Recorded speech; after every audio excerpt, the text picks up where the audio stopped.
And resume the recording. All right. Well, welcome everyone to our third class. Tonight we are talking all about water and water resources, and we have an expert from the California Department of Water Resources, Jordi Vasquez, who is a brand new shiny water engineer of some sort. Is that right, Jordi? Well, I'm working my way through school right now to become an engineer, but I'm an environmental scientist right now, which is also a great job. There you go. All right. Working towards the brand new shiny engineering degree. Okay. And in our Jamboard, since so many of you are in there, just so that I know, and maybe Kat can help you out, is there anyone in the group here who is still having difficulty accessing a Jamboard that isn't able to get into this Jamboard? Can you just raise a hand or holler out or something? Okay. All right. So I'm not seeing anybody who's not getting into the Jamboard. Okay. And if you have trouble, here we go. Sorry, if you have trouble during the meeting, just send me a private message in the chat and I'll be monitoring that. So, okay. So Rocco's not getting in there. So somehow you and Rocco can connect. And then Rocco, if you had anything that you wanted to add to this, email it or text it in the chat here to Kat, and Kat will put it up for you. So, and then I'll read what's on here so that you can see. But anyway, some of the things that we're seeing, we'll get to these, what was surprising about the precipitation website. We'll get to that. And I'm sure Jordi can refer to some of these things, as well as some of the questions on page 2. Oh, no questions on page 2. You guys know so much. Okay. Page 3 is our agenda. So I have asked you to grab a piece of scratch paper and a magic marker of some sort, a felt tip marker, hopefully not a permanent one, but that wouldn't be the end of the world. But anyway, grab a piece of paper of some sort, okay? And I didn't do that. So I'm going to grab a piece of paper. How about if you guys grab a piece of paper and run right back? You can also get questions onto the Jamboard still.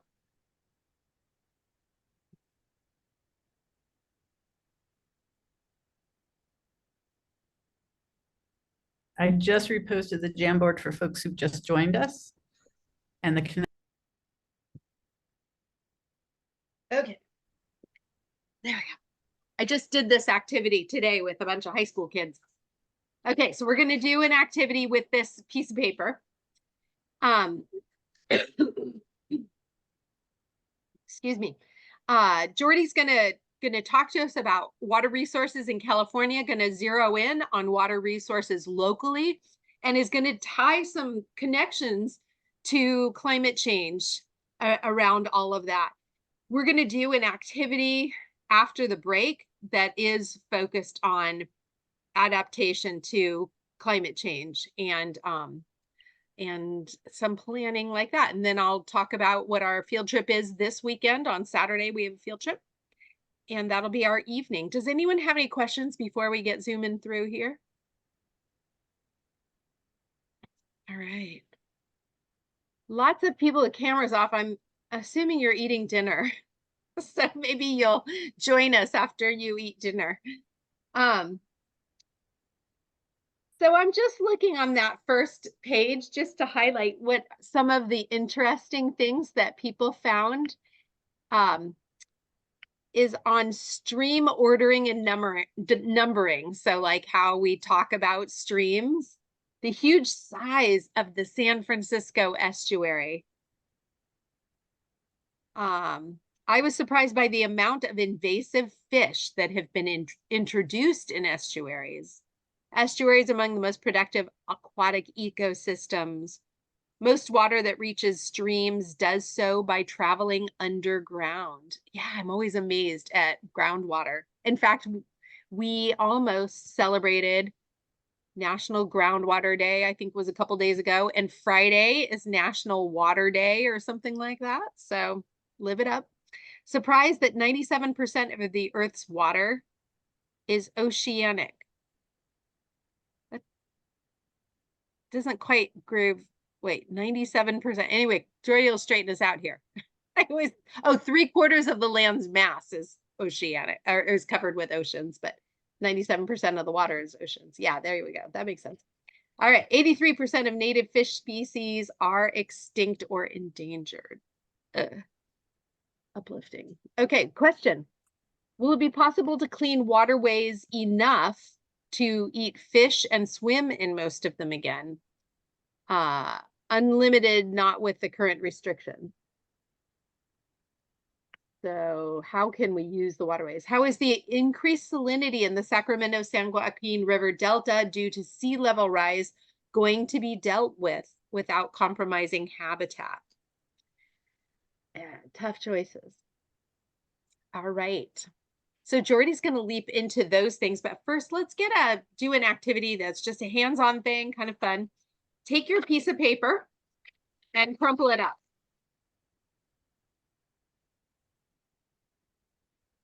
All right. Now, unfold your piece of paper just a little bit. So you've got something that looks like a landscape. So it's kind of flattish, but I still have some mountains in there. You might have to pop it one way or the other so you can actually see your mountains in there. So I do this activity with students to get a handle on what is a watershed? What is that concept? What is a watershed? Does anyone here have a good one-line definition for what a watershed is? Hop in, raise a hand, jump in, either way. A great one-liner. The land that receives water from a source. Okay. And Catherine says water that shares the same outlet. So it's kind of the flip of what you said. All right. Anybody else have another definition of that, or a shift on either of those definitions? A landmass that allows water to flow downhill. Okay.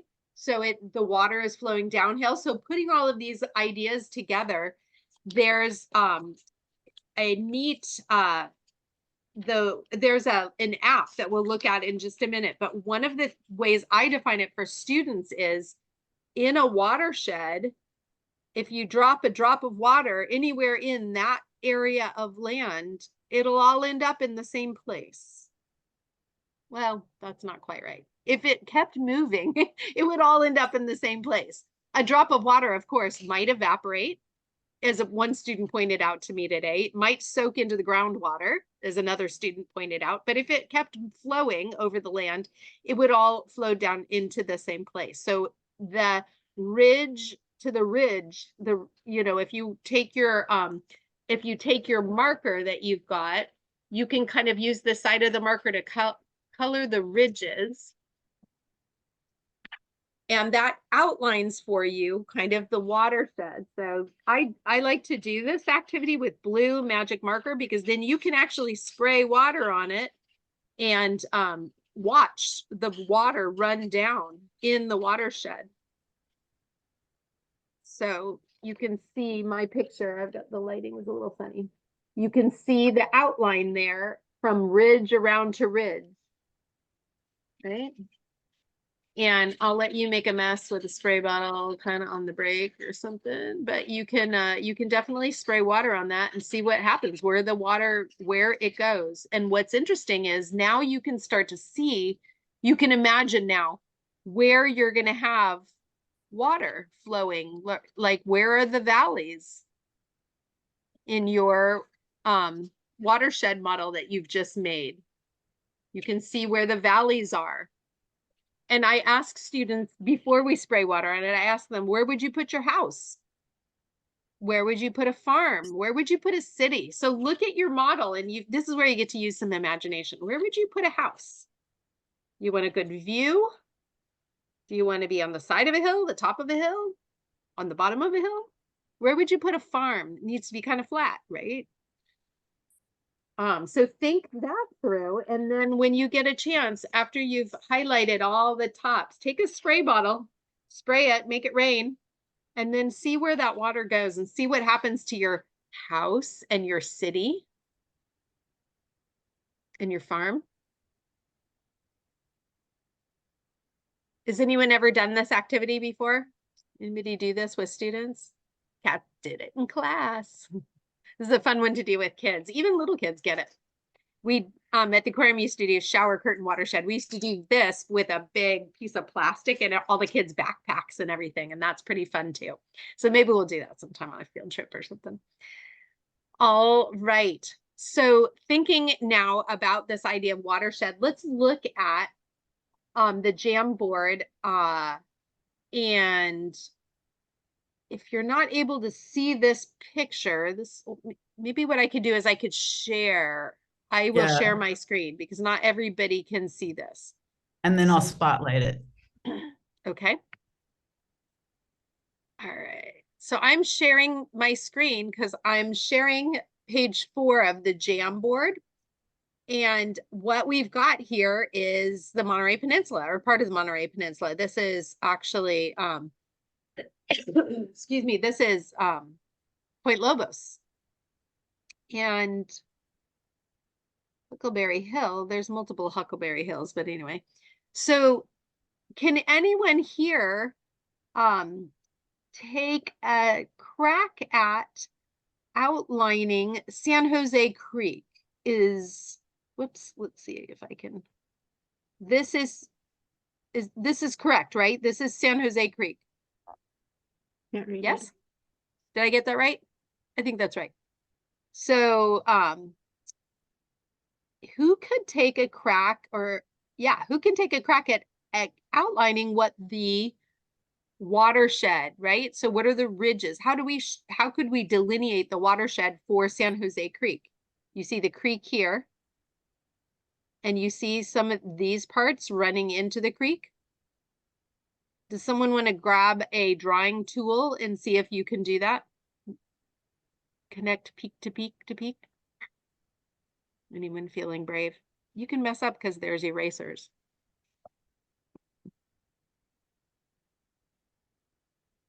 Do you know how to grab a drawing tool? There you go. Catherine's got it. Yep. Go up to the top. If you move your cursor up to the top, you can grab a drawing tool.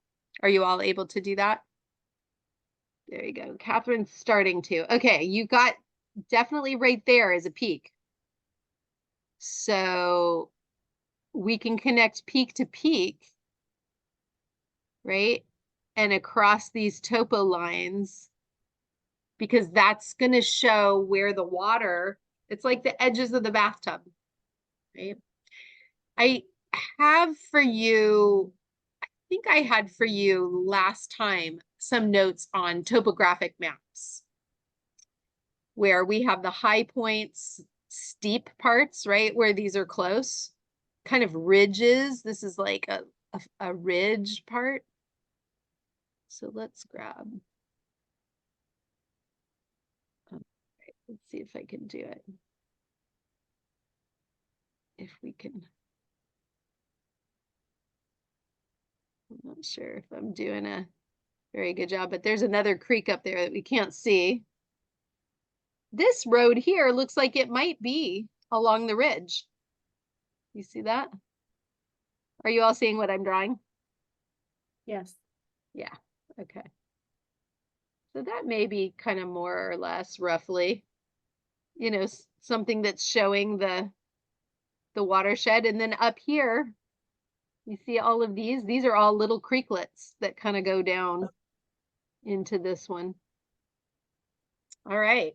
Well, anyway, that's something to mess with on topo maps, is to see if you can draw where the watershed is. How did I do, Jordy? Did I get close? Yeah, definitely. It certainly Okay. captures that reality of how a watershed is framed with the elevation. All right, I give it a go. Okay, so with no more messing around, I will let you all play with that map, play with your watersheds to get a sense of what a watershed is. But let's get a sense of what the water is doing within that watershed. Go ahead, Jordy, take it away. Okay, thank you. Go ahead and set this up. All righty.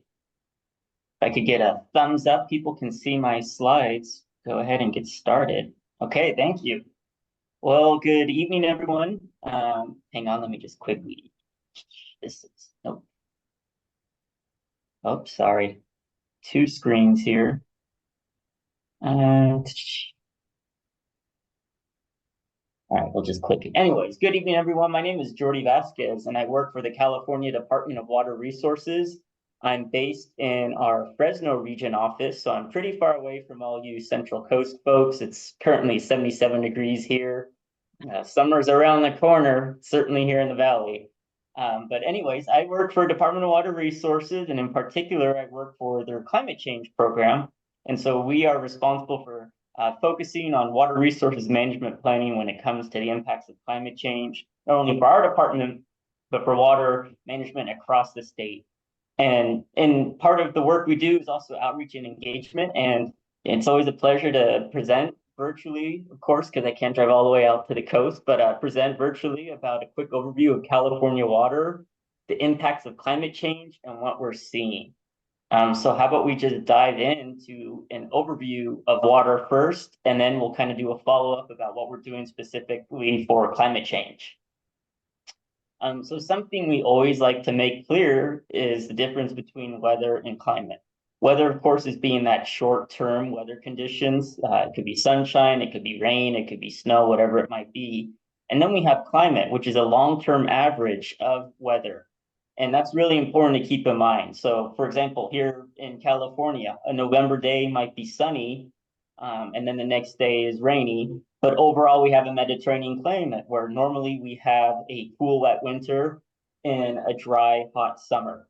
So just keeping those two definitions in mind, I think often people will think weather and, oh, wow, it's so cold today versus the long-term climate trend. And they think, okay, well, maybe overall it isn't warming. So it's just something to always try to provide some clarification on from the get-go, that difference and why it's so important. And speaking of California's climate, that has a huge impact on our precipitation distribution, as does our elevation. So when we're talking earlier about watersheds, this map here on the left is a great indication of how elevation, our geography, really affects both our weather and our long-term climate. You'll notice in the far northern reaches of the state, and then along the right hand of California, the Sierra Nevada mountain range, that's where most of our precipitation falls on average. Now, the challenge for us and why I have a job and why Department of Water Resources exists is the fact that most Californians live in the closer to those reddish areas in Southern California or perhaps in the Bay Area regions. So in other words, it's pretty far from where most of that precipitation is falling. But I'm probably jumping ahead. I should also mention, as I briefly did, we have a Mediterranean climate. So we have a warm, dry summer, and then on average, you would have a cool, wet winter. Now, California's challenge is that we have some extreme year-to-year variability. I think we've all been through the past decade, year to year, how quickly we can go from drought to flood, or extended drought, or extended wet years. So it's a huge challenge for us when we have to not only move water across distances, but move water what we have or don't have. And then another interesting factor about California and its year-to-year variability is that it's a few storms per year that on average supply the big chunk of our precipitation. Usually these come in 5 to 10 days, and they often are in the form of atmospheric rivers, which has really become mainstream in the media. So I'm sure you all have heard about atmospheric rivers and the role they have. And then in the bottom right hand, I think is a great figure highlighting the role that geography and in particular topography plays when it comes to our storm systems.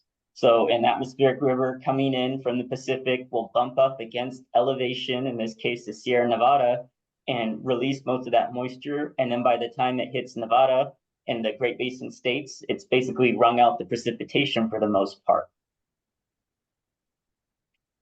More specifically for us, about half of our average precipitation will come in basically 90 days in December, January, February. Those are kind of our money-making months, if you will, when it comes to our water distribution.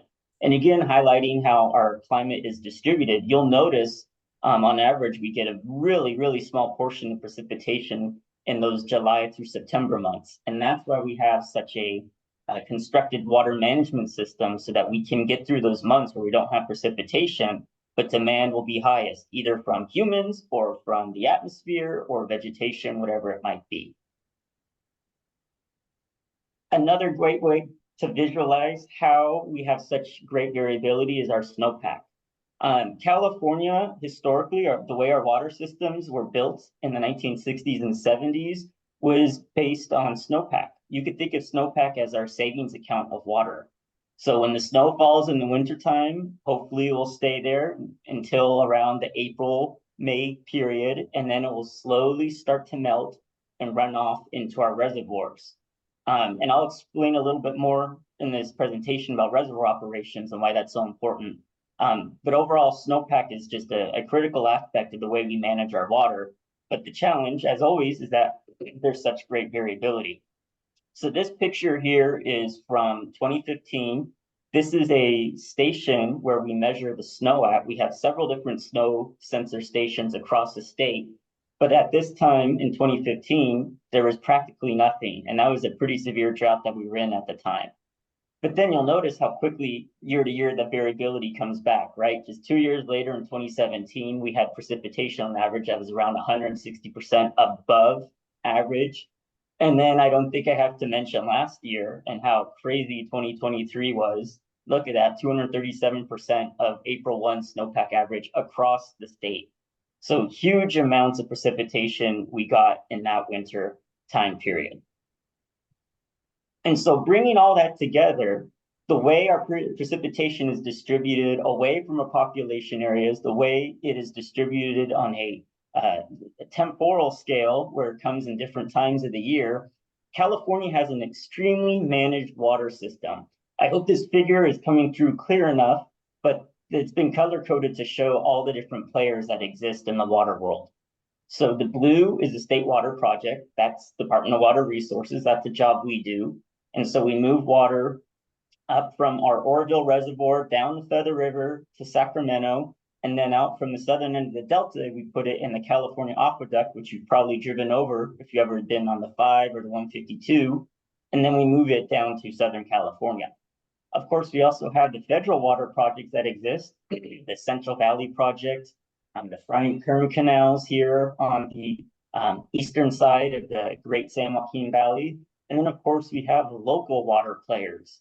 And those are those green areas. That's anything from San Francisco and their Hetch Hetchy Water Project to East Bay Municipal District and their Mokelumne River system that they have.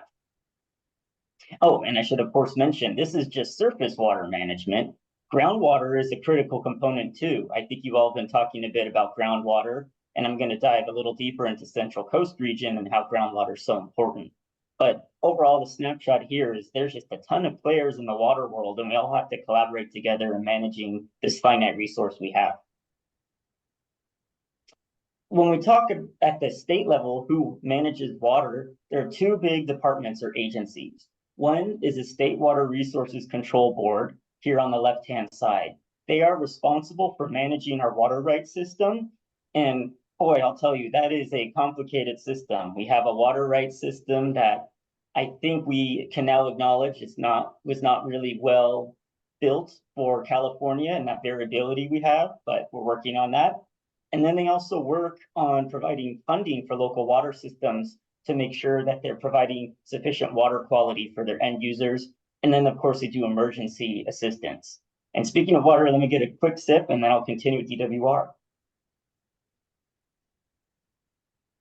Okay, excuse me. And then there's Department of Water Resources. That's who I work for. Don't tell the water board this, but we're kind of the cool kids because we operate the State Water Project. We kind of build and maintain infrastructure and recreation at reservoirs. And then we do a lot of cool on the ground stuff through financial and technical assistance with local communities and water agencies. And then a big thing that has come under our management is sustainable groundwater management.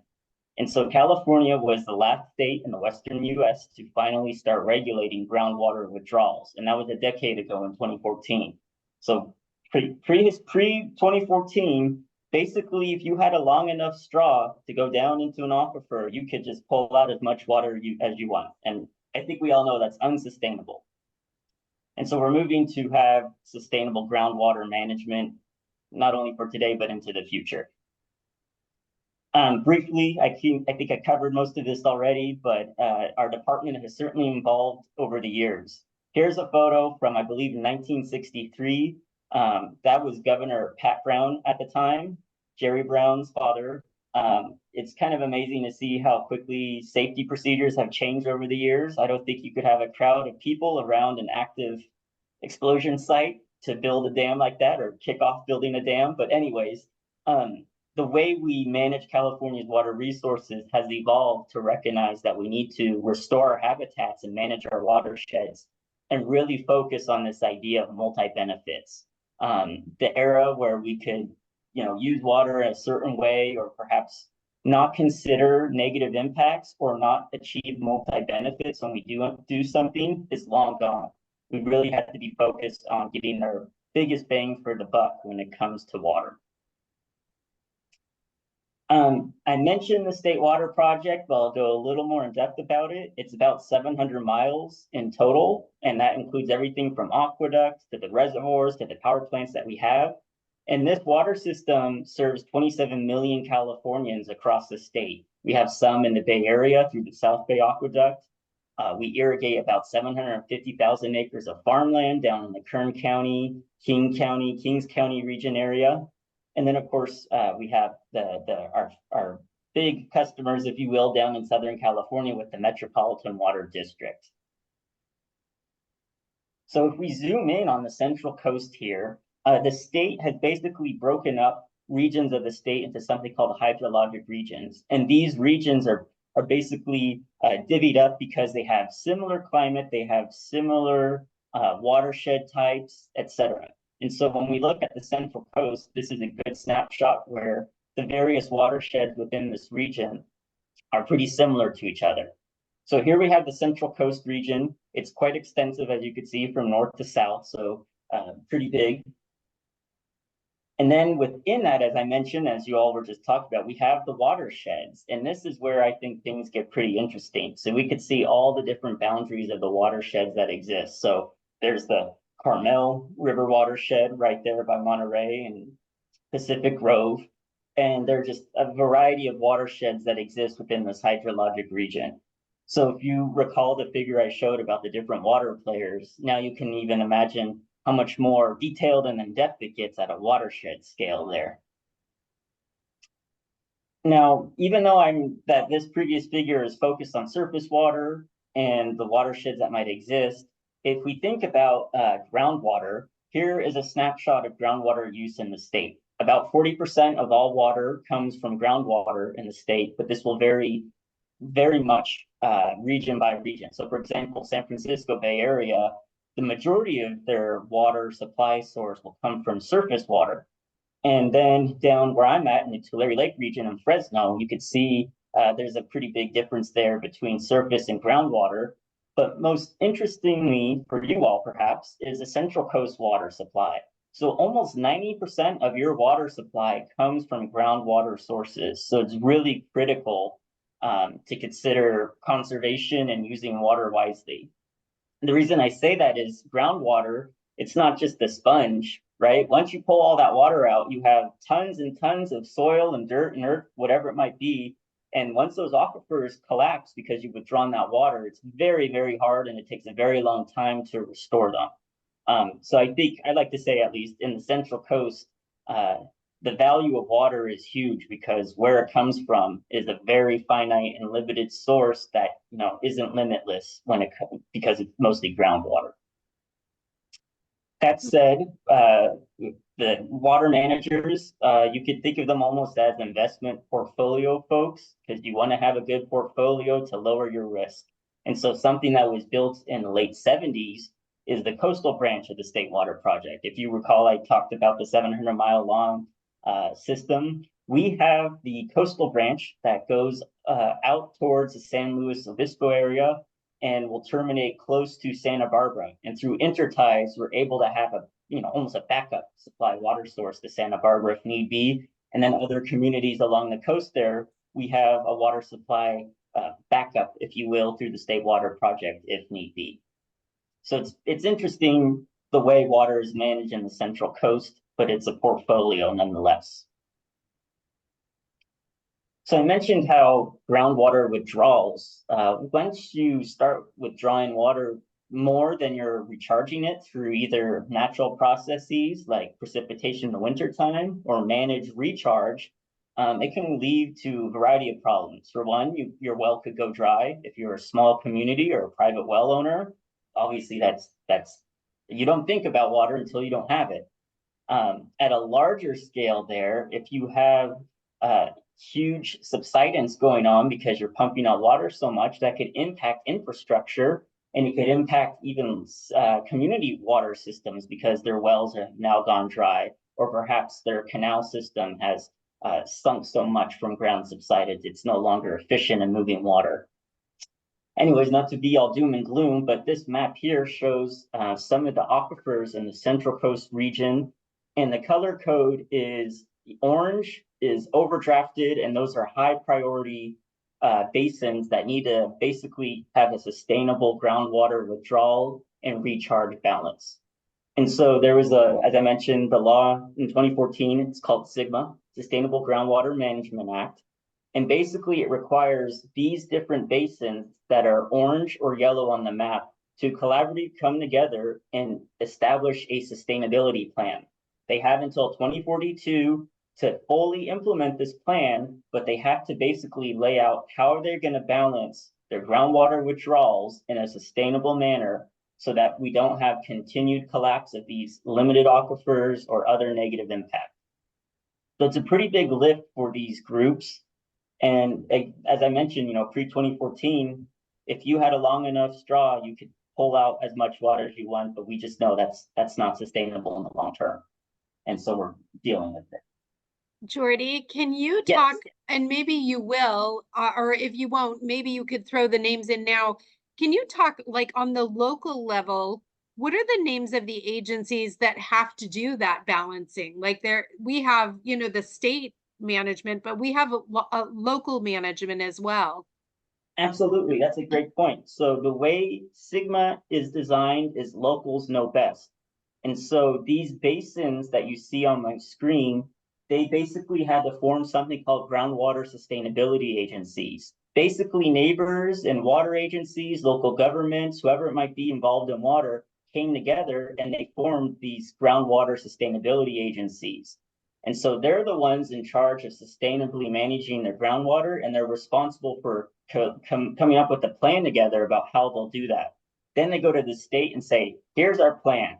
We review it, and if the plan was good, if we think it's going to work, we approve it. If not, we say, I'm sorry, you need to go ahead and revamp this plan so it's actually sustainable. So it's really on the locals, and this is important because the state knows the locals know their conditions best, right? You all are going to know the Carmel River better than me because I'm in Fresno. And in recognition of that, we let the locals work among themselves to manage these water resources at that scale. And then more broadly, there are local water agencies and districts. I invite you all to Google them. You can figure out real quick on Google, like if you were to say Pacific Grove or Monterey Water, you would get a link to what your local privately held company or public water agency is that's responsible for managing water in your house alone.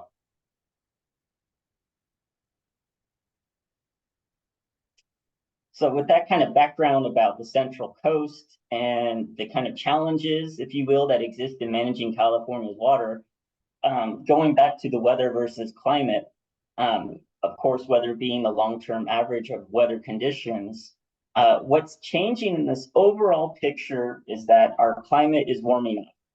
And how this is occurring is on the left, we have the natural greenhouse effect, which is totally natural. We wouldn't be here as a species, or life as we know it wouldn't exist on Earth without this natural greenhouse effect. So incoming solar radiation, heat, visible light, etc., any of that energy coming out from the sun, most of it will be trapped by the surface of the planet, and then some of that will be re-radiated back into outer space. But we have this thin, right at this time, we had this thin layer of something called greenhouse gases. And these gases basically trap some of that heat and re-radiate it. So we have this really fine energy equilibrium, this really fine energy balance of incoming heat with enough being able to escape while still maintaining just enough when it re-radiates that we have this perfect balance for the planet that we have now. The challenge is we are basically thickening the blanket that exists and that surrounds our planet because we're emitting more and more greenhouse gases, primarily driven by the burning of fossil fuels for our day-to-day activities. So as we have rapidly increased the concentration of these greenhouse gases in the atmosphere, that is trapping more and more inbound heat that is warming our overall planet and increasing the overall global average temperatures. And so I'm going to dive a little deeper into what all that means here. Hopefully you don't hear my dog. I don't know why she's barking. Anyways, here's a better snapshot of it. As we could see from the late Industrial Revolution, as humanity has been increasing the overall concentration of greenhouse gases, most predominantly carbon dioxide, CO2, this black line, we can clearly see the relationship that exists between the increasing concentration of those greenhouse gases and the overall mean surface temperature of the planet warming. So we understand the relationship that exists between greenhouse gas concentrations and warming temperatures. Here we have a healing curve, and this is at the Mauna Loa Observatory. It's a wonderful station that's been operating since the 1960s or so. It's on top of a volcano, which when it hadn't erupted until recently, those little blue dots, was at a really prime location. It's high up, it's away from human activity, there's no vegetation, so it gets a really good snapshot of what's the concentration in parts per million of carbon dioxide. Now, what's troubling here is that since 1960 to now, we've seen such a rapid and exponentially increasing overall concentration of these of carbon dioxide in this case, but overall greenhouse gases. You'll probably notice the little fluctuations that exist there, and that's just representative of the seasons. So, when fall comes, we're not uptaking as much carbon dioxide. When spring rolls around and all the greenery blooms again, they're eating up that carbon dioxide, but unfortunately, it's not at a scale to reduce this overall concentration in the upper parts of the atmosphere. And we're seeing this here in California. If we kind of zoom in on our own state, we could see how relative to a previous average here, using an 11-year running mean, that's what that little black line is here, between 1949 and 2005, as we've entered the last decade, the last 2 decades, I guess, here we are in 2024, we've been seeing our overall average temperatures increasing. And so if you look back historically, you would see, yeah, there were moments where we were exceeding the overall average, but that would occur occasionally and then kind of, disappear or go back almost to an average, to a normal. What's concerning and that we're seeing is this past 24 years in this century we're in, is that it just seems to be back-to-back higher than average temperatures, and that's having a huge impact on California. A warmer atmosphere is more thirsty, but it can also hold more moisture. It's a double whammy effect there. Warmer atmosphere will impact the jet stream. We had something called the ridiculously resilient ridge during our last drought that just sat out in the Pacific, this ridge of high pressure, and they had hot ocean water underneath it, and it just sat there for months and blocked all of our precipitation. And so the biggest thing that we know for sure is happening is that temperatures are increasing, and that just has a huge impact on our precipitation distribution and other things. I think another way to kind of visualize the warming temperatures we're observing is, I'm blanking on the name of this type of graph, but basically the little rectangular bars there are a little monthly snapshot. And so if we go from left to right, that's from 1895 to more or less present day. You'll notice those warmer, redder colors are warmer temperatures. And again, concerningly, they're all concentrated for the most part in the past 2 decades that we've lived through. We also see this when it comes to that kind of, this is another way to represent that here. Here we have the overall average temperature in California. And again, worryingly, it has been accelerating and increasing in the last 20 years or so. And what I think is really concerning from a water management perspective is the overall minimal temperatures have been rapidly increasing as well. If you recall how I talked about the snowpack being critical, it's our savings account of our water supply. When we have increasing minimum temperatures, that means we're having less snowpack in the mountains that we rely on in the summertime. That also means we have more precipitation falling in the form of rain, and we can't capture rain as well as we can capture snow when it's cold and sits there and slowly melts off, versus rain when it comes really fast, just like that. And we operate our water systems to store water, but also prevent flooding. I hope I'm not going too into the weeds here. I'm a water nerd, so by the way, if anyone has any questions, please feel free to interrupt me. But this is concerning that we see the overall minimum temperatures warming as well, and that has some really big implications for the way we manage our water systems. This is another good figure in my opinion. I think it really captures what I'm describing well. Here in 1930, we had a once in a lifetime event where the minimum temperature was above average. And you would think, okay, well, that was once in a lifetime. Then come 1980, oh no, we just had another once in a lifetime event. And then by the 90s, these are almost periodically occurring. And then look at that, 2012 onwards, we're just breaking record year after year after year. So the snapshot here is maybe last century, the average was a good indicator of what you might be able to expect when it comes to our temperatures, perhaps our precipitation distribution. But you can't use the average anymore in our new normal that we're entering here.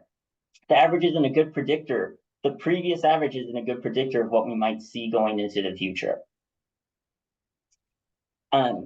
Speaking of the future, how we assess what is happening is we use GCMs, global climate models, or as they're more formally referred to, general circulation models. A model is just a mathematical representation of the climate system, and we understand the interactions between them pretty well, really well, actually. Here, let me actually skip to the next slide. We could see how far along models have progressed in capturing all those different aspects of a climate system. So when we started out with our models, they were very basic. You know, we had an ocean, we had atmosphere, we had a land system. As time has gone on, we're able to model based on our understanding of these systems for atmosphere, ice sheets, the carbon cycle. So bring that all together, the relationships between all these interrelated characteristics are well understood. And so we have confidence in a model when we plug in different scenarios, or let me step back. We have confidence in a model when we're able to recreate the observations we've seen in the past. We have faith in the model because it accurately represented our observations. So once we have faith in the model, we can start adding different scenarios to it to get an assessment of what future outcomes and conditions might be like. In particular, what we're doing is adding greenhouse gas concentration scenarios into these models. You might have heard of them, RCPs, representative concentration pathways. And so those are different scenarios of how much greenhouse gases we're emitting. We plug those into the models. They could tell us this is the potential outcome that we could see in the future. And so we use all that information to plan for an uncertain future. Oh, wait. Come on. Okay, here, covered this real quick. And then, I guess I should have been talking about our confidence in models with this slide. This is the perfect snapshot of that. We have this black line, that's the observed global average temperature that we have observed and lived through. And so when we plug it into a model, you'll clearly note the blue line there is well below our observed temperatures. And that's using only the natural forces, AKA we don't account for the anthropogenic emission of greenhouse gases like we're doing now. So the only way we're able to accurately recreate our observations in these models is when you include our human activities, which is the emission of all these greenhouse gases. At a more local level, bringing it all kind of down to earth here, since we understand how these systems work and their interactions and interconnections, we also have been investing a lot in improving our observations so we can understand what is happening on the ground. So I invite you all to check out the California Climate Tracker. It's run by the Western Region Climate Center at the Desert Research Institute, and they have some really great snapshots of climate data and information across the West. So kind of bringing it all together here, we know that temperatures are warming on average. And as I mentioned, that's throwing our kind of balance system out of whack, our jet streams, whatever it might be. And what we're seeing and what we project to see in the future is we're going to have more extreme shifts, more shifts between the extremes. So here we have a kind of a normal distribution, right? You would expect if you're right in the middle, it's 50-50. You know, you have 50% of the time might be cold and 50% of the time might be hot. I'm kind of oversimplifying this figure, but I want to stress that what we've been observing and what we expect to see is that that shift is that normal distribution is shifting. What we expect to see is overall more extreme heat and overall warming that will challenge everything we do, from fishing in the oceans to wildfire intensity, frequency, etc. But if there's one thing you take away from this presentation is that we expect to see increasing shifts in extreme events and the frequency of them and how quickly it's happening. If you want to know what the future might look like, you can look back to 2023. November 2022, we were about to enter our 4th year of drought. We were very concerned. We didn't know what the winter was going to hold. And then winter 2023 was absolutely crazy. We had a huge above average precipitation, as that figure earlier represented. Tulare Lake returned down here in the valley. I've been out to the lake. It's amazing to think that's what it used to be before we moved to agriculture. But all that together, what we expect to see is increasing frequency of extreme events, and that's going to challenge us hugely when we build systems that operate around an assumption of normal average conditions. I think I'm going a little too in the weeds, but maybe I'll take a break if there's any questions. I see actually there's some in the chat, but.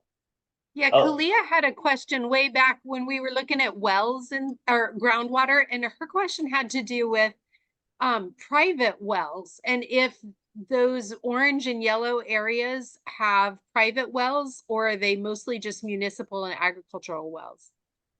So those shaded areas are what's called a groundwater basin. It's the aquifer basin.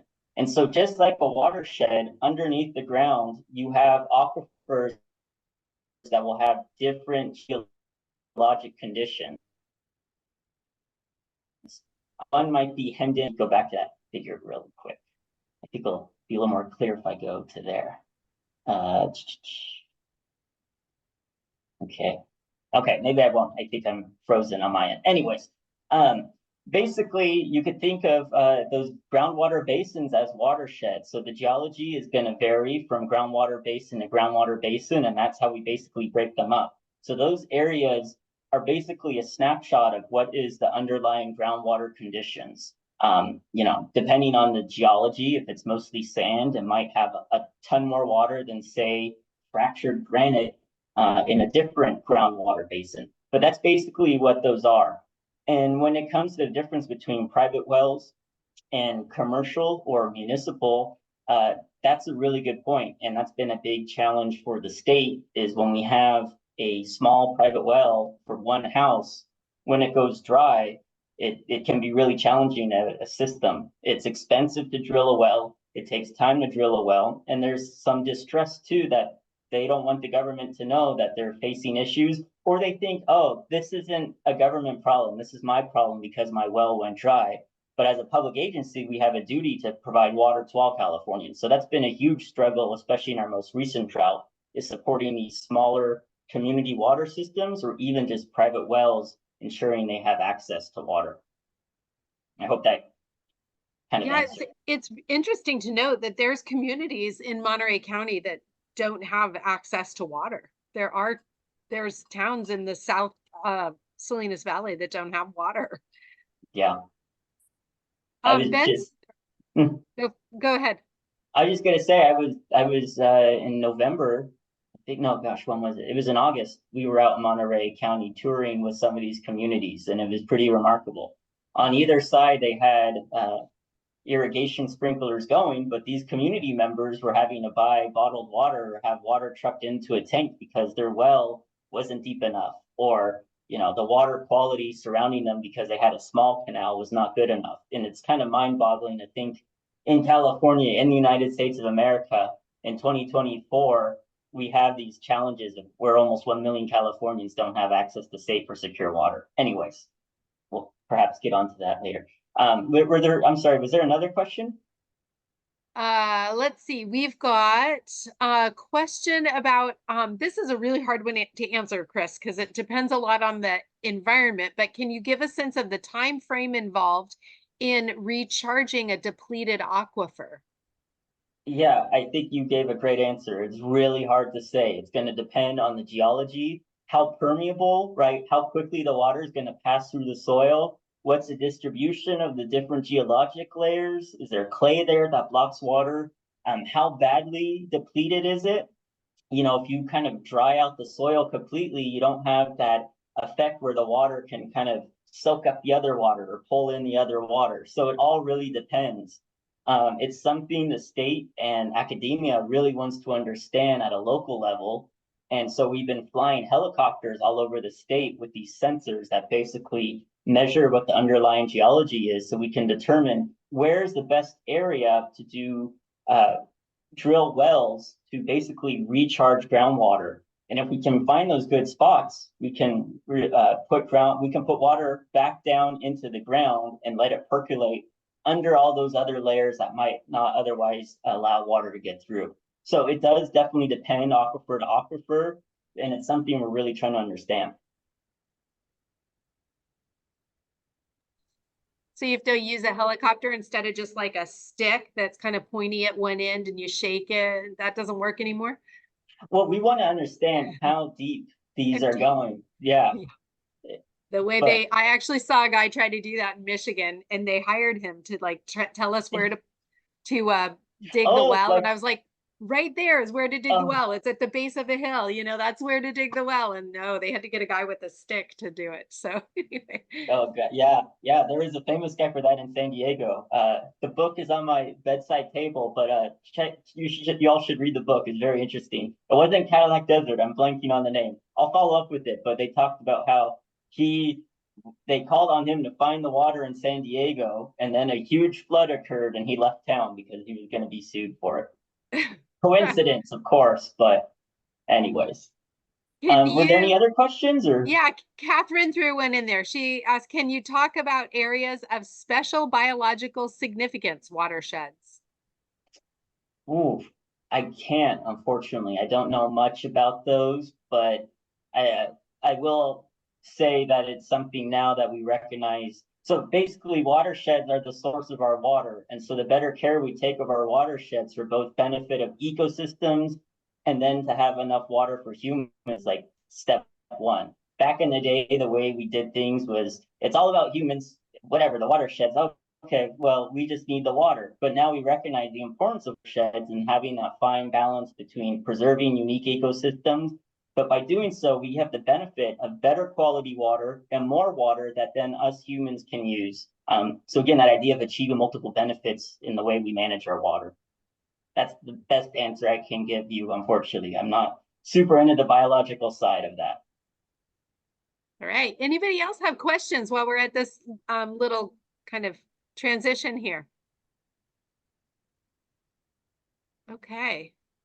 All right. Let's move forward. I'm just continuing on what we're observing here in California, that we're definitely seeing a change in the overall runoff patterns that we see. I've been harping on for a bit about how important the snowpack is when it comes into our reservoirs and everything, but it's also important to understand the runoff that occurs in our rivers. We use our rivers in a way to convey water for human needs, but we also, of course, have it for ecosystem and ecological benefit. And so it's a big challenge when we have overall decreasing runoff. And then you'll notice here again in the last kind of 2 decades, this increasing variability that has occurred, we can drop down greatly in the amount of runoff we're seeing, and then we can have a huge storm system the following year, we have a ton of runoff. And unfortunately, in between these time periods where it's extended and dry, we can have huge wildfires that just devastate the landscapes. And then when you have a huge storm system come through, the soil and the vegetation that could slow that water or capture that water isn't no longer there. So it's this horrible feedback process that we have to deal with, unfortunately. Something that is always brought up is that we don't fully going to happen with precipitation under climate change, and that's just kind of a reality. As it is, we are always trying to better understand our seasonal forecasting. You know, with atmospheric rivers, we have modeling and forecasting operations to see 2-3 weeks out. But as we all know in California, that can change pretty quickly. We might expect an atmospheric river to come in, and then 3 weeks later, it doesn't materialize. And so I think it's important to kind of take a time out that when we look at future climate conditions, we know temperatures are increasing. That's going to make precipitation more variable. And that's something we've been seeing in recent years here in California. So the red represents variability. And so by the 90s, we had some increasing variability. And then again, in these last 2 decades, we have some huge variability. We go up, like we get a ton of precipitation overall distributed, but then the average drops down drastically again, and then go back up again. So it's a huge challenge when we don't know what's going to happen the year ahead. The way we operate our reservoirs is very monthly and seasonal based. And so when we can't say what's going to happen next year, but we know that variability is increasing so much, it makes our job, that much more challenging, and really forces us to come up with some adaptation strategies to adapt to this change we're seeing. I'm going to actually get into what some of the models are saying. I mentioned the different hydrological regions of California. So here they all are. And if we focus in on our central coast, well, let's do the high level first, my bad. All these hydrologic regions are going to experience increasing aridity. And this is particularly true for the drier regions of the state. The dryers are going to get drier. Across the board, we're all going to get drier, but the dryers are going to be more impacted. And that's a challenge because that's where most of our population of the state lives. Regardless of any potential changes in precipitation, say we have really wet years for 1 or 2 years, the projected warming is going to have a huge influence on that overall, right? If we have precipitation, we have a ton of precipitation that fell, but it wasn't snowpack, so we couldn't use it. It was just last month. Yeah, just last month. LA in 3 days got their average annual precipitation. We can't use that. So, that's, we could say, oh my gosh, we had above average seasonal precipitation. What a wet year in Los Angeles. But when it comes in 3 days, we can't use that water. So that's the huge challenge we see when warming temperatures mean there's more moisture held in the atmosphere. But at the same time, when you have extended dry periods, the soils are thirstier and that will run off more quickly, all these kind of compounding impacts. So the long story short here is that warming is going to be the most influential impact that we see going forward in the future. If we focus in on the Central Coast region, here are some projections that we see. So by mid-century, 2040 or so, we expect the average annual lows to have warmed by about 4 degrees Fahrenheit. That might not sound like much, but you have to recall that's the average, right? So this is the average annual. We know it's not 4 degrees in the summertime, but in the wintertime, perhaps the average is around 40. So, right, it balances out to get an average between the summer and winter. So if you have 4 degrees of warming in the wintertime overnight, that could have severe impacts on agriculture, on ecosystems, etc. In the summertime, if you're like me and what I recall from my time in Santa Cruz, how nice it was to open the window at night when it was cooler. If suddenly we're warming up that average low, that's pretty significant, 4 degrees. I mean, 76 is a lot warmer than 72, right? I shouldn't, anyways, just to keep it in context what I mean when we say warm by 4 degrees. The high temperatures will also warm around 4.5 degrees Fahrenheit based on our current model projections. And then by the late end of the century, the annual average lows are expected to have warmed by about 4.5 degrees Fahrenheit across the board. And then the high is expected to have warmed 7 degrees Fahrenheit across the board, which is pretty significant. A good way to kind of represent what this feels like is in Sacramento, the average annual temperature will be 61 degrees Fahrenheit. If we were to warm by 4 degrees Fahrenheit, suddenly you have an average annual temperature of Bakersfield. If you've ever been to Bakersfield, you know in the summertime how hot it is. And remember, that's the averaged out relative to the winter. So 4 degrees warming is pretty significant. You're going to notice that difference. If we were to warm 7 degrees Fahrenheit, just like the Central Coast is expected to do in the highs by the end of the century, for Sacramento, that means their average annual temperature is on par with Las Vegas, 12 degrees, and they're like Phoenix. So as I've been kind of mentioning a few times now, warmer temperatures are really going to impact the way our precipitation comes, both in intensity, on time scale, and form. So by mid-century, we expect to see around a 35% reduction in how much snowpack there is, and in particular, how much water is stored in that snowpack. And then by the end of the century, we expect to see 65% less, which is really a challenge for us because, as I mentioned a few times, that's how we operate our reservoirs in those summer months when that snow melt has come in.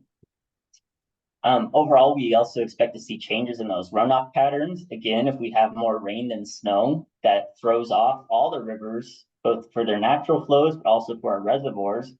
And then those warming temperatures are going to dry out our soil moisture, which could have negative impacts on ecosystems. It could have negative impact on wildfire intensity and frequency. And then drier soils, it kind of depends on the geology, but we get a double whammy effect here where either they're so dry, they take up a lot of moisture, if it's packed, for example, or if it's so dry and falls really quick in a short period of time, that's just going to run right off. So again, that distribution of precipitation type is critical. Sea level rise, another challenging issue. I think there was a question about estuaries, and this is always a worry for us when it comes to Sacramento, San Joaquin Delta. The straws of the State Water Project and the Central Valley Project, where we divert surface water from the Delta, are based right down there at the southern end of the Delta. If we have rising sea levels, that could push the salinity, the seawater, into the Delta, which is already a very fragile area for ecosystems, but also a critical source of fresh water supply through areas across the state. At a coastal level, the concern is rising sea levels will impact in a variety of ways, including increased storm surges. But another concern, especially when you're 90% of your 90% of your average water supply is groundwater, is if you pump out too much of that fresh groundwater and the aquifers haven't fully collapsed yet, it's going to draw in seawater, especially as those sea levels rise. And so suddenly your delicious freshwater groundwater resource has become too salty to use either for your agriculture, to use for your municipal water use, or for ecosystems to survive off on. So it's a really big concern when we consider sea level rise coupled with coastal groundwater overdrafting or overpumping. And that's why SGMA and other things are so important that we really address this aspect. This is a little nerdy, gritty detail here, but let's see, yeah. Hopefully, can you see my mouse indicator moving around? Okay, cool. So on the top here is how we have historically operated our water system. So this blue area is our storage, and then the red area is the demand. And so how it would be is we would leave enough reservoir space to deal with the flood. So say a big atmospheric river comes, we're going to leave our reservoirs, I'm making this up, but we leave our reservoir 80% full. We want to save enough space because if a big atmospheric river comes, we don't want the reservoir to overtop, and we want to control how much water we're releasing so we don't flood downstream communities.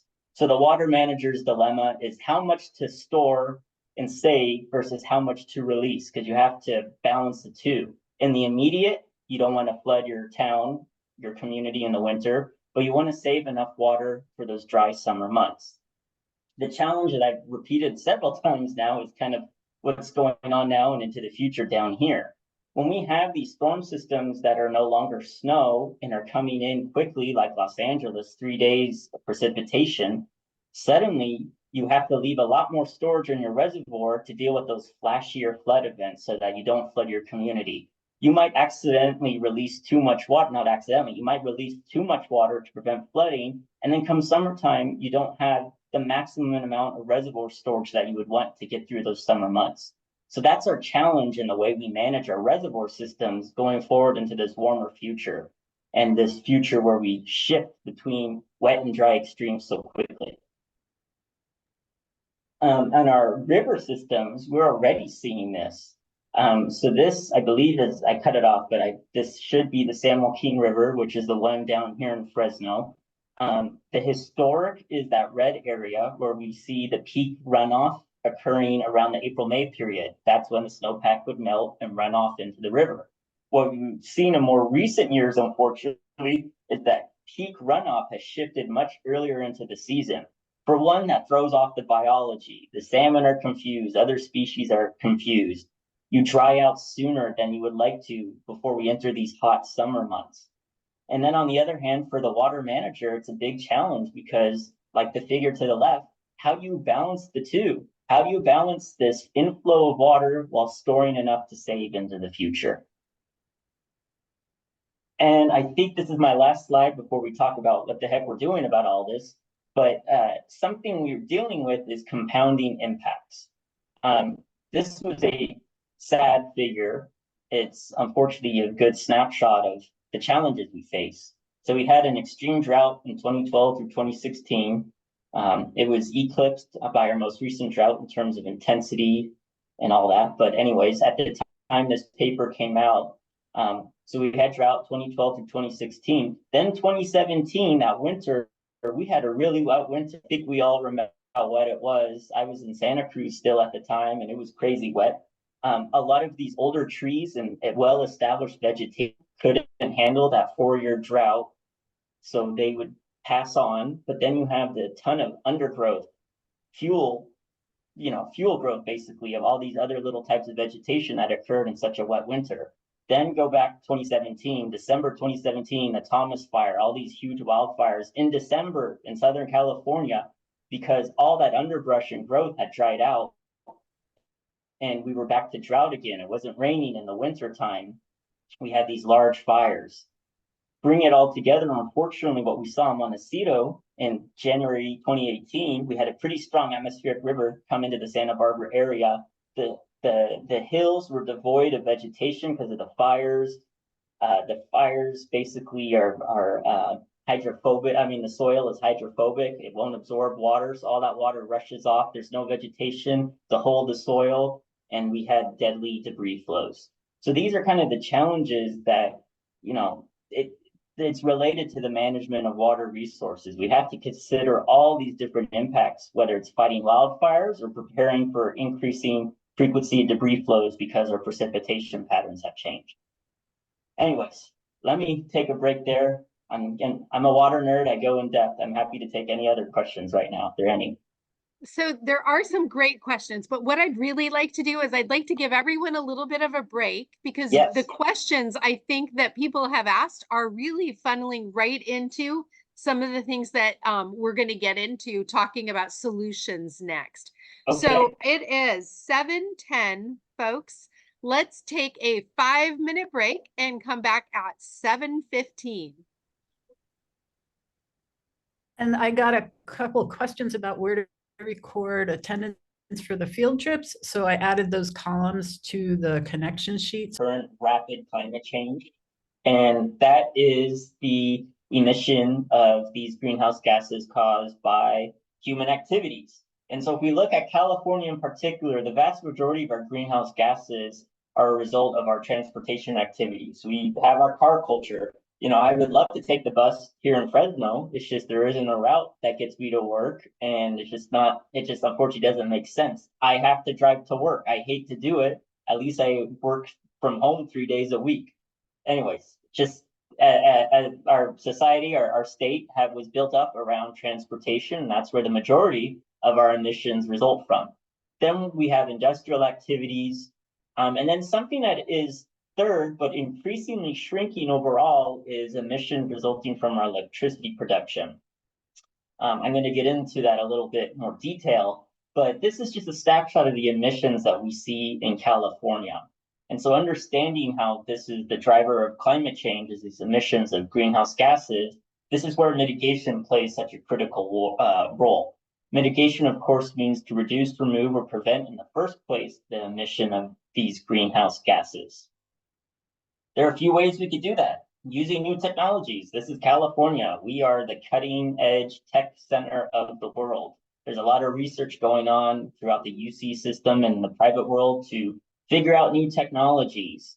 That could be anything from carbon capture and storage, which is still such a new field of research and somewhat controversial. But it's also new technologies related to renewable energy. And here in California, renewable energy has just exploded. It has become such an important aspect of our overall electricity grid. And it's beneficial in those really hot summer months, like the Labor Day heat wave we had in 2022. We were facing issues when sunset was coming and when we're losing those renewable energies. So it's renewable energy has become such an important part of overall electricity supply, and it helps us achieve this additional benefit of preventing greenhouse gases, and is actually really reliable source. Also, reducing our energy use and increasing our efficiency are other aspects. And then changing the way we manage our lands or even agriculture can help out.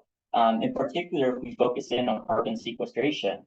Right now in the Sacramento-San Joaquin Delta, DWR has 2 separate islands that we basically restored, and they're wetlands, and the peat just continues to grow because it's absorbing greenhouse gases naturally through plant uptake. And it's also raising the island from below sea level, which is great. I could get nerdy about that a little later if anyone's interested, but these are the kinds of activities that we can do. The problem has been that all of this costs money, and it's hard to get people to kind of get on board with that when things could be expensive, or perhaps at least in the last 20 years ago, the thought was, oh well, climate change is so far away, it's so far away. And then we've seen it change so drastically and quickly in recent years.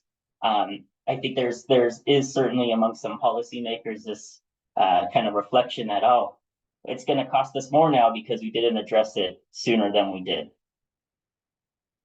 Here are just some state policies that exist. I won't read them, but they're the state legislature, both the Assembly and the Senate, and then in the governor's office from Governor Schwarzenegger, I always have trouble with that, who started California's climate change policies and really addressing climate change, to our current governor, Governor Newsom. All of them have been issuing or signing legislation and executive orders that address climate change. And I'll just take a moment to say, sometimes people say, well, why just California? Will California even make a difference? We are the 5th largest economy in the world. We have a huge population, and we have a huge source of emissions. We have been reducing our overall emissions year after year, and that's twofold important. One side is we're showing the rest of the world, as the 5th largest economy, we can mitigate and I'm blanking on the word, transfer to a more renewable and green economy without really losing jobs, without negative economic impacts. We're proving to the world that you can be a large economy and you can make this transition painlessly. The second benefit that we've been seeing, and this is particularly true where I'm at in Fresno, is in doing what we've been doing, air quality has been improving majorly. I mean, it's just this idea of achieving multiple benefits. This is where mitigation, this is where the rubber hits the road and seeing those happen. Oops. Okay, I covered these projected changes in snowpack, and this figure here, I think, is a really good snapshot we just recently developed at the department. It just shows some of the different aspects that we expect to see with climate change. We can mitigate as much as we want, but unfortunately, there's a certain amount of warming that's already locked in. And so these are the impacts that we are seeing and expect to continue to see when it comes to our water resources management. And so recognizing that this is reality, this is what's happening, and it's just going to accelerate and be a bigger challenge in the future, we have to move to adaptation. We could still do mitigation, but we also have to adapt and prepare. Adaptation in this case is defining how we modify our lifestyles, and in this case, how we modify our water management to cope with these changes that we know are underway and will continue to worsen. The big one that we can all do as Californians is make conservation a way of life. Hopefully you've heard Save Our Water. It's a great way for all of us to contribute to save the most important resource we have. And as I flagged earlier, we don't know what next year will hold. Even now, people are asking me, are we going to be in drought by this summer? 2-3 weeks from now, we could have an atmospheric river and maybe we won't, or we could have a drought. So that's why conserving such a valuable resource is so important, and really, in a way, respecting what it is, which is life to all of us. So making those simple changes of water conservation is critical. At a government level, climate smart water management. We are coordinating our reservoir operations more closely. We're using forecasts to better operate our reservoirs. Then something else that's been going on for years and is becoming also increasingly important is diversifying our water portfolios. I think I described it earlier as almost like we're investors in a way. You want to have a good blend of different sources of income. In this case, we want to have a good blend of different sources of water. One might decline and we have the other we can tap into. So water reuse and water recycling is of course a big one. Desalination is too, but to a lesser degree. And I'll just address that right now. The reason desalination isn't considered as good of a solution compared to other ones is that it costs a lot of money. Acre foot, 1 acre foot is about 300,000 gallons. And so an acre foot of water from a reservoir can be, like a few dollars to like $10.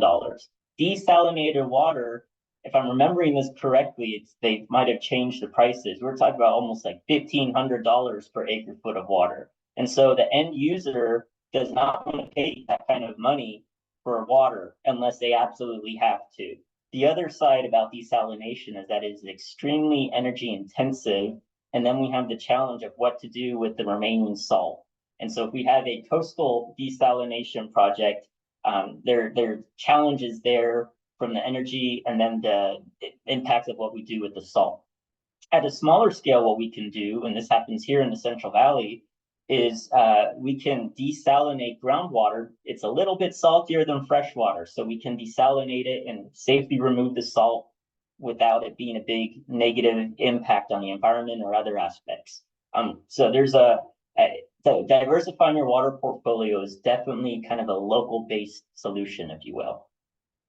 Jordy, are you going to talk about in this area the importance of water recycling? That's a major piece of our portfolio. Sure. I have a slide, I think, dedicated almost exclusively to that. So I will get to that. Yeah. And then I guess 2 last ones, I think I said already, is protecting our watersheds because they're so valuable. And then managing our surface and groundwater conjunctively. That's just a fancy way of saying, if we have a big flood like we did in 2023, can we take some of those flood flows and divert them to recharge our groundwater? That happened pretty significantly here in the Central Valley, which is really beneficial because we have really bad groundwater subsidence issues. And then, to the also idea of recycled water, we can manage our recycled surface water and use that to recharge our groundwater with the idea that we can leave it down there for 100, 200 years. And as that treated water, which I have to say is really, really, really treated. I've drank it from an osmosis plant. It tasted just like any other glass of water, incredibly pure and clean. But until we get past the public perception of I'm drinking toilet water or wastewater, even though all of our water has been through many other living things before us than now. Anyways, if we can have that treated wastewater and we put it down into the groundwater, say in 100 years or 200 years, when we pump it out again, it will have percolated down through the soil. and it would be just like any other water you'd pull out from the ground. You too can drink wastewater if you go to if you take the climate stewards course, because we go out to the water recycling plant, and so in you Marina? in Marina, yeah, that's one of our field trips. Very cool. Yeah. If you're ever in LA, they have a huge facility too. I'm just gonna take a moment, folks. I think Southern California often gets a bad rap about the way they use water, but they are the most efficient water users in all of California. And they've been diversifying their water supplies for a really long time, which includes treating wastewater to be used for reuse. So kudos to them, just gonna throw it out there. I think folks know what good landscaping looks like. That's California native plants. Here we have a prime example of how, you know, we can have good water, good vegetation and landscaping that conserves water at the same time. I think there is a question about runoff and rain barrels and how we can use those. Absolutely. I think there's still money left with some water agencies where you can get the rebate to capture that water. This is a great way to irrigate your native vegetation that doesn't take up nearly as much water as other plant species. You'd be surprised how long those rain barrels can last as a supply of water. And then just some other general good water habits can be found on the Save Our Water website. Someone had asked perhaps earlier about how to connect with your local water agency. If you Google Save Our Water, they have a link where you can figure out who your local water agency is. You can ask them about those rebates. If you want, you can grill them. What are you doing to diversify your water supply? Where does my water come from? They're trust me, people who work in the water sector are like me. They're big water nerds. They love to answer questions. And then some other good habits, you know, use a full load or run a full load for laundry or the dishwasher. One important thing is keep your trees irrigated. In the last drought, I never had a lawn. It was all weeds, which is fine. The bees liked it. I think my neighbors hate it, whatever. I let that just totally die, but I was irrigating my trees all the time because trees are critical for keeping the heat down. They're good climate barriers, if you will, especially we have those increasing extreme heat events. Why are we doing all this? Well, I think I've already covered. This slide has unfortunately gotten older and older and more relevant as the years have gone by that I've given this presentation. I think we're well kind of past the point of recognizing like we're locked into this changing climate, we're locked into these negative impacts. So the more proactive we are now in adapting and preparing to change, the better off we'll be. We didn't quite crack mitigation because it costs money, but at least we're doing better with adaptive planning. The more we invest now, the less we'll have to invest in the future. Speaking of investing in the future, something that was released in 2022 is called the California Water Supply Strategy. Here on the left-hand side, we want to increase our recycled water production by 800,000 acre feet. If you recall, an acre foot is 325,000 gallons. You can imagine this is a pretty significant amount of water. And then because it takes time and money to implement such projects, by 2040, we want to have almost 2 million acre feet of recycled water. And I want to stress what we plan to do with that is twofold. One, we either use that recycled water for non-potable uses, such as irrigating soccer fields at a school, which is important to keep the heat down for the students, but also I have somewhere to go and play. We could use that for perhaps some of our different agricultural products that aren't being consumed by humans, say, for example, alfalfa or other things. And then, of course, we can use some of that recycled water to recharge our groundwater, which would be a huge benefit, and it really achieves the idea of multi-benefits. We're also looking to increase our desalination production. Again, that's a really expensive one. So what the state tries to do, and I think what local water agencies as a whole try to do, is really knock out the cheaper, easier options before we have to go into the more expensive and challenging ones. Something else that's about to come out is called the California Water Plan. This has been required from the legislature since 1956 or so. When the department was first created, but basically it lays out what the department envisions for water in California.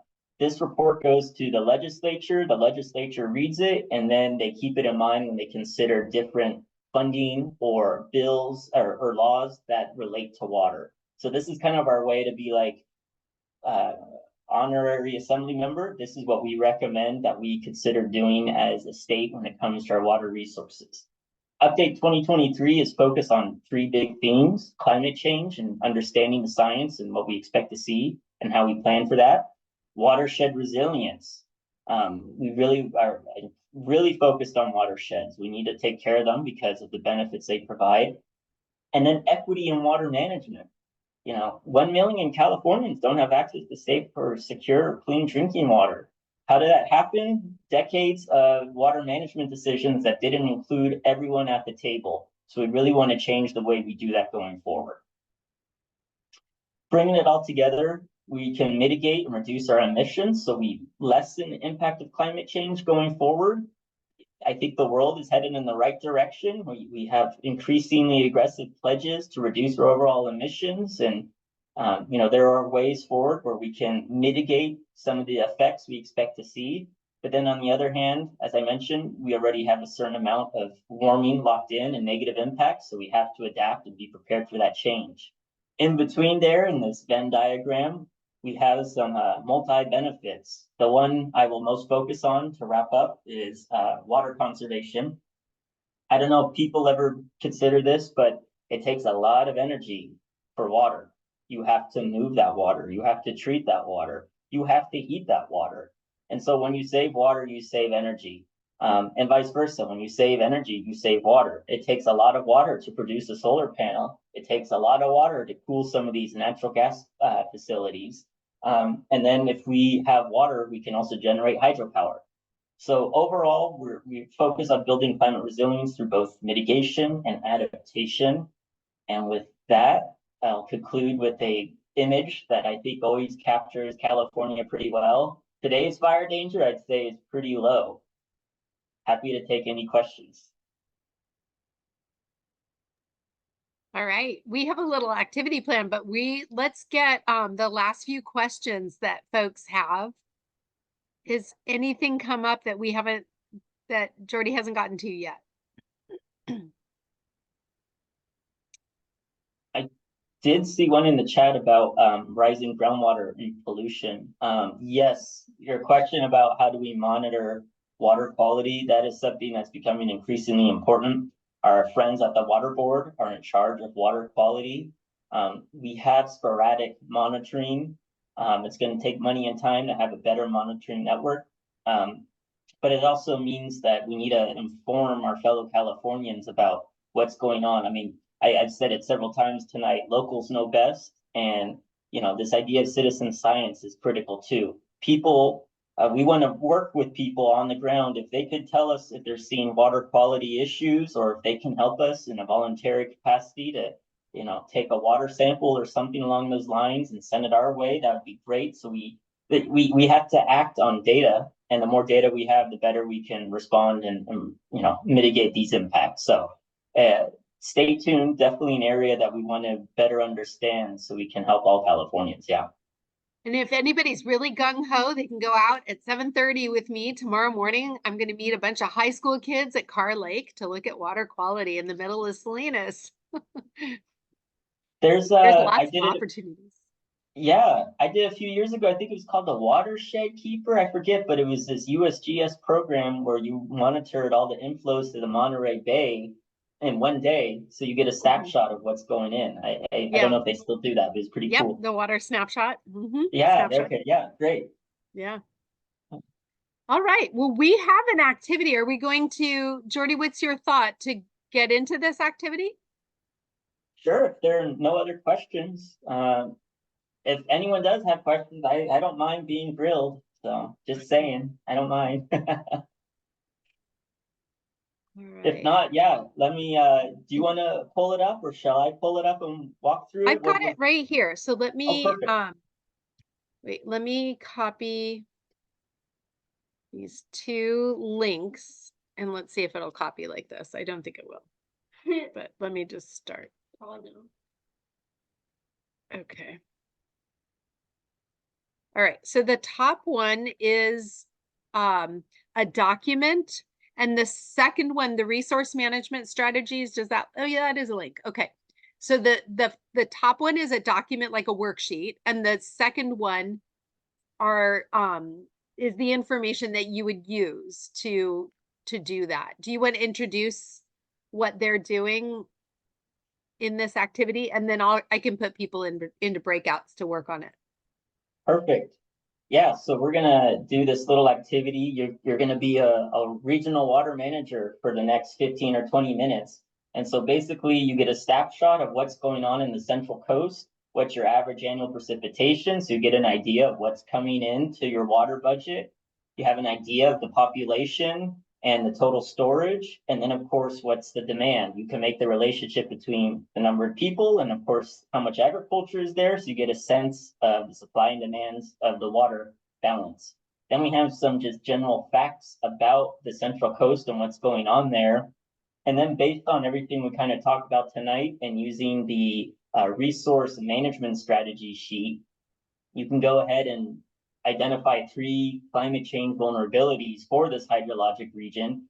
And based on that, also using the resource management strategy document, you could come up with 3 strategies to adapt to those impacts. So that's kind of what we're going to do.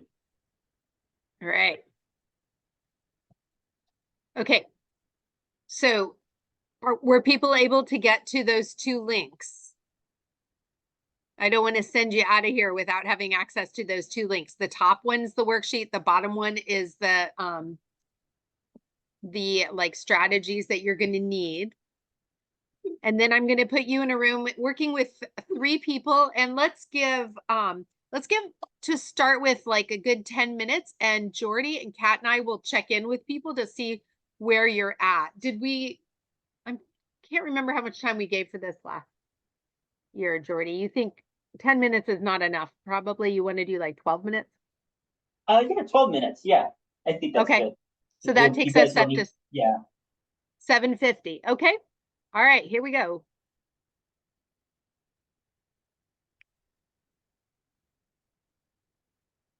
All right.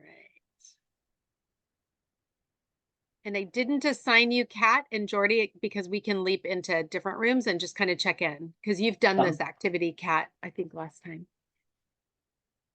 You find where you are, Mark? Yeah, Jordy, quick question, Jordy. Have you, do you recommend the Obie Kaufman book on water, California water, and then the new one, California Against the Sea? What was the first author? It's Obie Kaufman. He's written all these field guides, California field guides, but he wrote one on the state of water, understanding California water, or something like that. I haven't seen that one. With that one. He's a drawer, and he has these beautiful illustrations. Oh, Yeah. okay. I'll have to add that to my list. I'm going to pause while we're in breakout rooms because we're going to be there a good while.